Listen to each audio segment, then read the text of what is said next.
Homestead. It's not illegal yet, but they're trying awful hard to get it that way.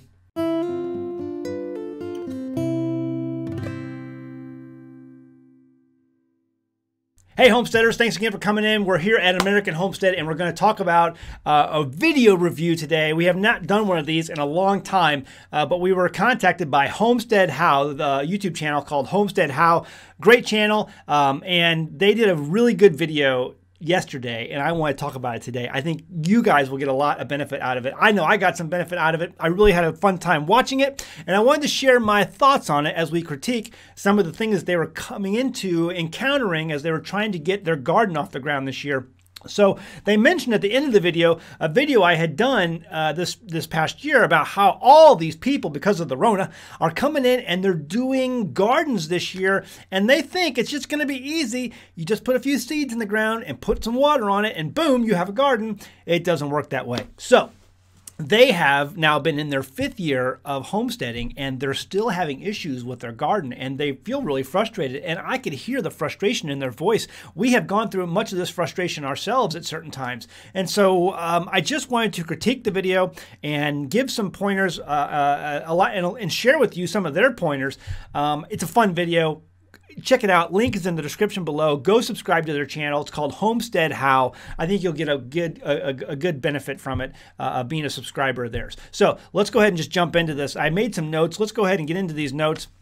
Number one, I want to make the point that there's always a learning curve. With anything in life, it doesn't matter what it is, there's a learning curve, and you're not going to be able to read a book, watch a video, or take a class and all of a sudden know everything there is to know about that subject. When you want to learn something new, especially when it comes to gardening or really anything in life, you have to take time to learn it, practice it. You're going to fail. You're going to learn through those failures, and hopefully you're going to be a better person because of it, and you're going to be better at what you're trying to accomplish. It's the way with anything in life. Gardening is no different. Now, all that said, there's some things that, you can maybe learn from. Wisdom comes from one place and one place only. I say this often, experience. Wisdom comes from experience. The one thing I noticed right off the bat when I was watching their video was definite nutrient deficiency in the soil. And I could just look at it from the video and tell that. They made the comment in the video that they thought, because they put in a new garden plot this year, and they thought that since grass and weeds were growing in it, a garden would too. That's not the case. That's not the case, folks. You can't do that. You need to put in nutrients into the soil. You need to add things to your soil to make that work. And again, I could feel their frustration through the video. They were very frustrated, and they were like, hey, what advice do you have? And they emailed me about this, and they're like, hey, we did a shout out to you. Just wanted to let you know. And I said, you know what? This will be a great video to help others. I think your video could really help a lot of people because there's so many people who are gardening right now. Number one thing, their soil deficiency. Add manure. You got to add manure. Manure is at least the best way to add those microbes. Manure is filled with beneficial microbes that can help super energize your soil so that you can grow things. The number one manure you can add, number one, without question, without doubt, without argument, is rabbit manure. If you can find a source of rabbit manure, you will have a great first-year garden no matter what you do. In fact, one year we even tried an experiment up the road where we put rabbit, we didn't even till it. We didn't even till the soil. All we did was put rabbit manure down, we put straw down, and they had a fantastic garden. They didn't even till the soil. I think it's good to till your soil at least once. Their soil reminded me an awful lot like of our soil here. You till the soil, it's so hard, so dense that you only get the first few inches tilled up. It doesn't even go down very deep because it's so compacted. That's a lot like our soil. There's ways you can break that up. Number one, put those beneficial microbes in the form of manure on top of that soil, and those microbes will then help go to work to create life. Tons of beneficial microbes that are just teeming with life. They're gonna want to grow, and you're gonna do that by opening up that soil by tilling the first few inches and giving it water and oxygen. Okay, that water and oxygen is going to allow those microbes to live and thrive. And then after that, you want to feed those microbes with a number of things. Number one, worms. Worms produce worm castings. Microbes love those worm castings. And those worms are going to be like jackhammers going through that soil and breaking up that compacted, dense soil. And they're going to just tunnel through, and they're going to break up that soil and soften it tremendously. So we did that on 2 different occasions. We added red wigglers. I think we ordered 5,000 at a time. I think one year we ordered 5,000. Another year we ordered like a couple other thousand, maybe 5,000. And we took those red wigglers and we put them on our garden. And now you can go to any part of my garden and there's worms everywhere, everywhere. And so this year we're actually letting our garden remain. We're giving it a rest. We let our garden rest every 7 years. And so this is our 7th year. And so we're letting our garden rest this year. But our garden soil, when you walk on it, it's extremely soft. You kind of sink down into it. I can actually dig down and put most of my arm down into the soil. It's very soft.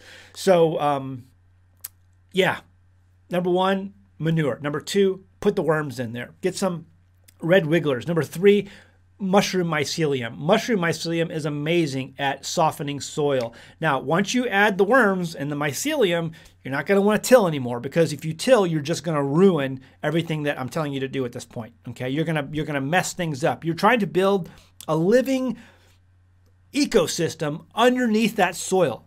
Right now, it's dense. It's compact. There's no water and oxygen. There's nothing living there, because everything that lives needs water and oxygen. And that includes those beneficial microbes. Okay, and so if you start tilling after I'm telling you to do these things, you're going to ruin it. No more tilling. Okay, unless you're going to do something else, unless you're going to go do a different method. I'm kind of telling you the lasagna layering method.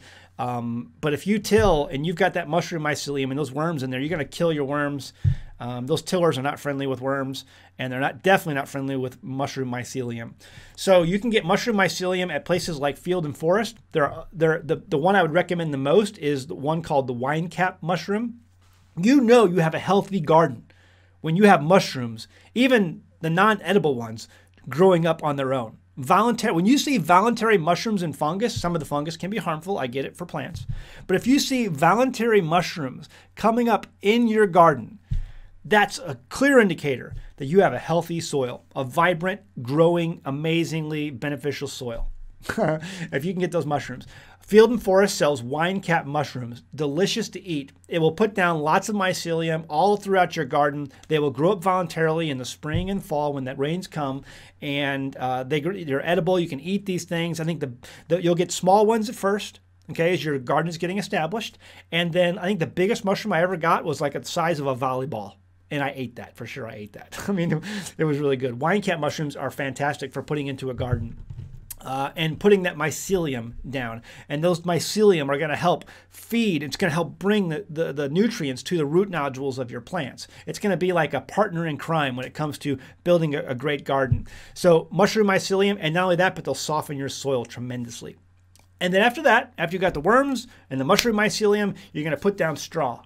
And you're going to put down wood chips. And what you're doing is you're adding carbon and nitrogen to your soil. And that's going to break down over time and continue to feed everything you've put down so far. It's going to give nutrients to the microbes. It's going to give nutrients to the mycelium. It's going to give nutrients, obviously, to the plants, the vegetables you're trying to grow. And so and it's going to give food to the worms. And so you're going to put down that straw, which is nitrogen, and the wood chips, which is carbon. And you're going to continue to feed that. If you till this in, you will ruin your garden for at least a year, maybe 2, because it'll rob the nitrogen out of your soil. It'll rob the nutrients that those things need. So after this, again, no tilling, just that one time to first break up that soil. And then do all this in order, okay? Wood chips, and then compost teas. Oh, I'm not giving a promotional plug or anything, but we have used Boogie Brew in the past. There's a company called Boogie Brew, makes a very organic, very natural compost tea, and my plants seem to love it. Also, you can go to Walmart and they sell these fish fertilizer containers, like in a white container. It says organic on there, organic fish fertilizer, and you take that fish fertilizer and you mix it with a whole like 50 gallons of water or whatever, and you feed your plants some of that over the course of the summer, maybe once a week. That kind of compost tea, they love that stuff. That fish fertilizer just does amazing things, and it won't burn your plants, okay? So there you go. Rabbit manure, red wigglers, mycelium, wheat wheat straw or some sort of straw, wood chips, compost teas, okay? That's what I would do. And you're going to have an amazing soil that's full of nutrients, and it's just going to throw fruit and veggies at you. Now, you're still going to have problems. You're still going to have pest pressures. You're still going to have fungus issues, disease, things like that at times. And so you just work through that. But at certain years when some things do really well, some things won't. And then one year you may have these things that didn't do well last year, they'll do great. And the other things that did horrible will do, it's a trade-off, okay? Every year is an adventure when it comes to gardening. It just is what it is. So do that. You mentioned in your video compost that you may have started composting earlier. I would recommend not composting. We went down this. We had the tumblers and the barrels that we would spend compost. We did this, and I just think it was a giant time waster. It didn't produce, unless you're like a giant family of like 20 people and you produce tons of kitchen scraps, or if you have access to like a cafeteria that's going to separate the good scraps, the compostable scraps from the other stuff like the meat and things like that, it's not worth it. It's just not worth it to me. You'll get much more food production out of that compost if you just feed it to your chickens. Those table scraps, including meat, just give it to your chickens. Egg production. You will have good egg production. Give them all of those scraps. It'll go much longer because you want to use it for something. You don't want to throw it away. Give it to your chickens. Food for your chickens. It reduces your chicken food bill because they're eating that. They don't need as much feed, and they enjoy it. They love it. They'll pick it apart. Yeah, give it to your chickens. You don't need to compost it. I think compost is a waste of time. You're not going to produce enough anyway to really benefit your garden, in my opinion. Unless you have access to a large amount of scraps. Let's see. You said you made the mistake of starting off with a chicken coop. I think chicken coops are a great place to start off with. Chicken coops are food production. Most homesteaders will start with a garden or chicken coop. I think that those are both fantastic ways to start off. And I think, rethink that. You said that was a mistake. I don't think it was a mistake. I don't think you made a mistake there. I think that was probably a pretty good first thing to get started on because it is food production. When you start a homestead, the first things you want to do are find ways to offset your cost, offset your food, because you're already pinching pennies, right? You're on a homestead and you're trying to put every dime into something that's going to benefit you guys, for the long term. Food production is going to save money on your grocery bill until you get all that stuff established. So chickens are a great way to offset that right away because you can get chickens right away, and hopefully you can start getting eggs as soon as possible. So a chicken coop is definitely a first thing that I would recommend. And I also noticed that you have your chicken coop nearby where one of your garden plots is, and that's not a bad idea either. I have a friend of mine, Shalom Acres, Chris. He's been on our channel before, and you may have subscribed to his channel. He doesn't really post on it very often anymore, but he has his chicken coop near where he grows a lot of his garden stuff. And I remember one year he planted an elderberry tree right downhill. It was just next to the chicken coop, but downhill. The slope was going down towards this new elderberry tree. One tree. And that tree, that elderberry tree, is like as big as a house, a small house now. I mean, a small barn for sure. I mean, it's huge because it's feeding off all the nutrients of those chickens. So, yeah, if you have that garden plot next to your chickens and you can put it on the downward slope of that chicken coop, if there's a slope at all, that might really benefit your garden. You don't want to put chicken manure directly on plants because it can burn it. But if you put it on something where it's going to get runoff from that chicken area, that's heavy nutrient area right there. I couldn't believe the size of Chris's elderberry tree. I mean, it's gigantic. It was huge. And it's all because of those chickens. One of the things, let's see. Okay, so one other thing I saw. I'm looking at my notes here. One other thing I saw is this whole thing with the goats. You will save yourself a lot of time and stress if you just get rid of your goats. You mentioned in the video that the goats were getting in, they broke down through a double layered fence and they had gotten into your garden, and your goats get in your garden and they're starting to eat your plants because they'll eat anything. Goats are just not homestead, especially for a new homesteader. If you have if you're a new homesteader, goats are just something that it's gonna drive you nuts. I have had goats on 2 different occasions, and every single time it's been a disaster. You come outside and one is tangled in electric wire, dead because it killed itself, electrocuting itself, or one has strangled itself, wrapped itself around a tree with a rope or something, or just all kinds of. You go outside and they're standing on your car. Goats are like unruly teenagers who have found the liquor cabinet that was hidden away, and now they're just on a tear. And I mean, get rid of the goats. Get rid of the goats. If it doesn't hold water, and it's not at least like 6 or 7 feet tall, it's not going to hold a goat. I was over at someone else's house a few months ago, and they had like this fence that was like chest high. And they're like, yeah, we're thinking about putting goats in here. I just laughed. I was like, that's not going to hold a goat. A goat's going to jump over that fence and it's going to laugh on the way over. So sheep are so much easier. They provide meat. Okay. You can get the hair sheep so you don't have to shear them. It takes one of the jobs out. And if you have grass, sheep are fantastic. And they don't jump on your car. They don't try to break out of their enclosures. They're just easy. Easy.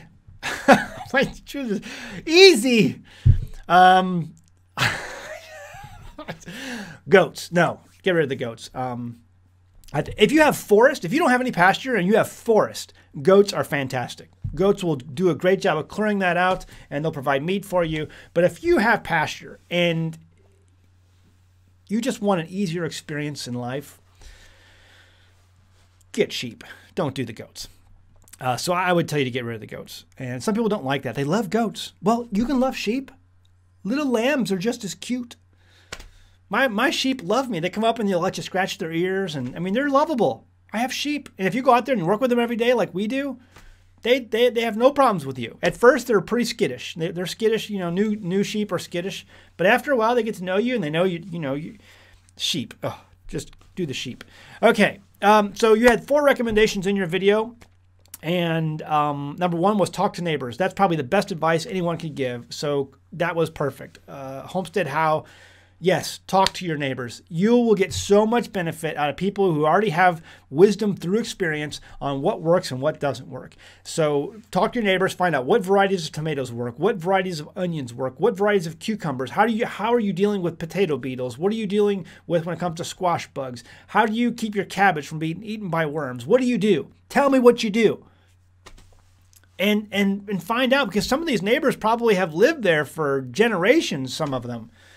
They know really well how to grow a garden and to make it work. When we first moved here, I had this experience of talking with this old gentleman. He'd been living, he's in his 80s, whatever, and he's been living here since, he grew up here, and I told him I wanted to grow a giant cash crop of maybe corn. Maybe I could, have a cash crop on some of my land or something. And I was just, putting out ideas.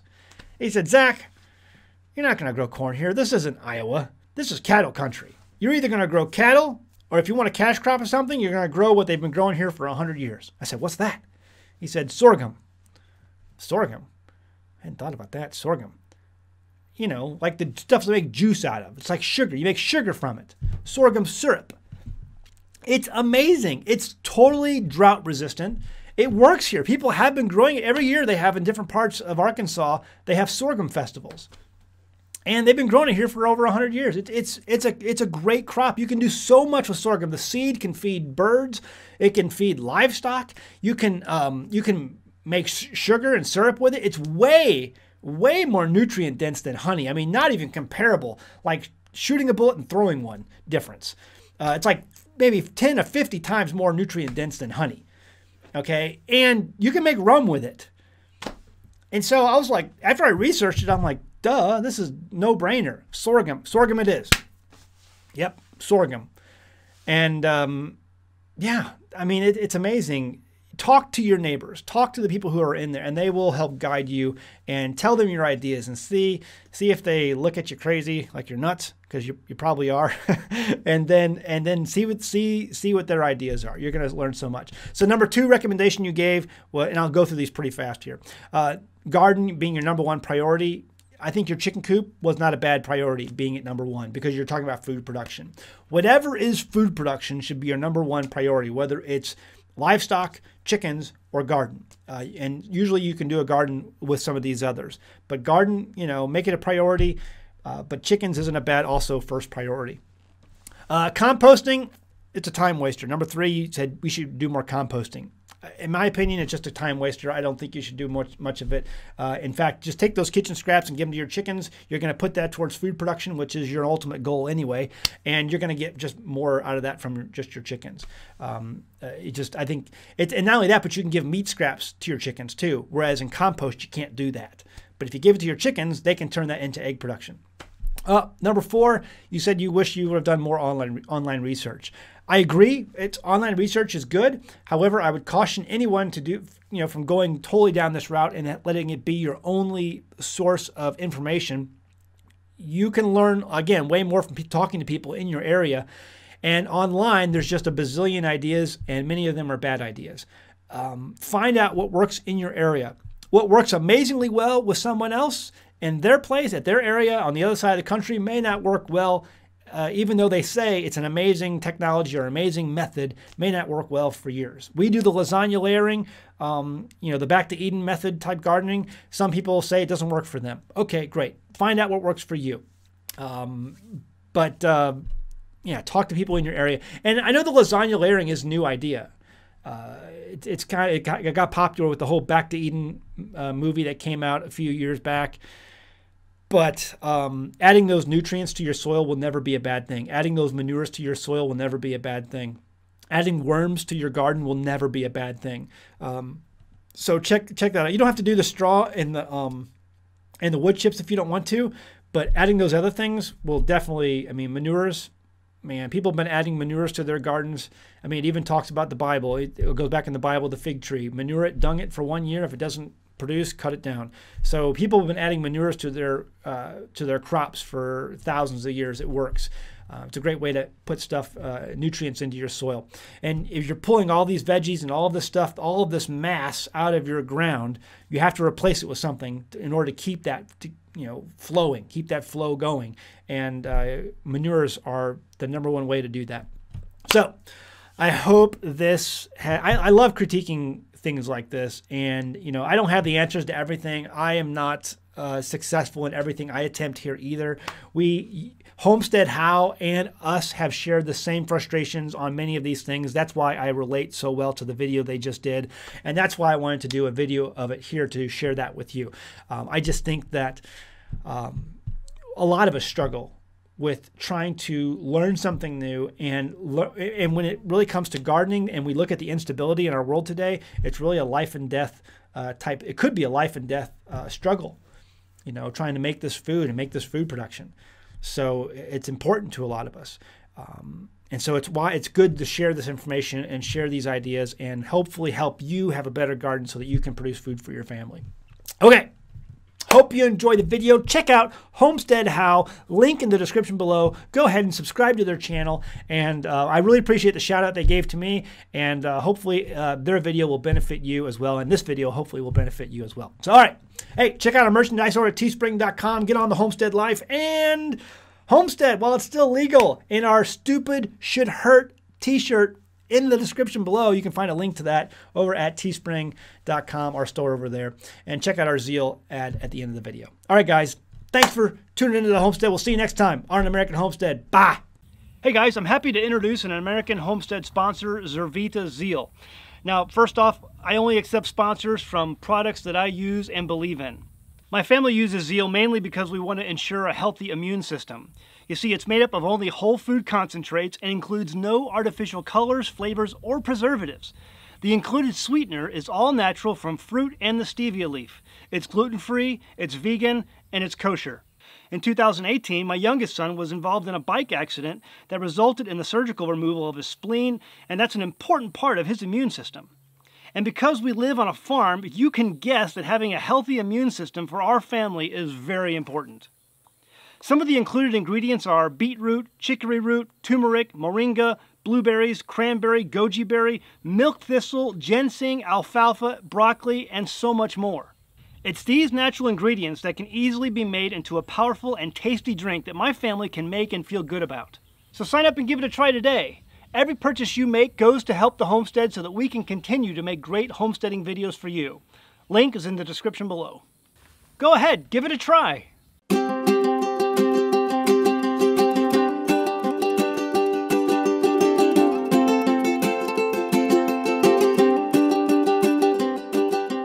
Hey guys, did you know you can become a patron of an American Homestead? They get access to private videos, and we send them gifts from the homestead that we make here on the homestead. And we also enter our patrons into special giveaways that are only available to them. And before you go, please check out these other great videos. Go ahead, click. Oh wait.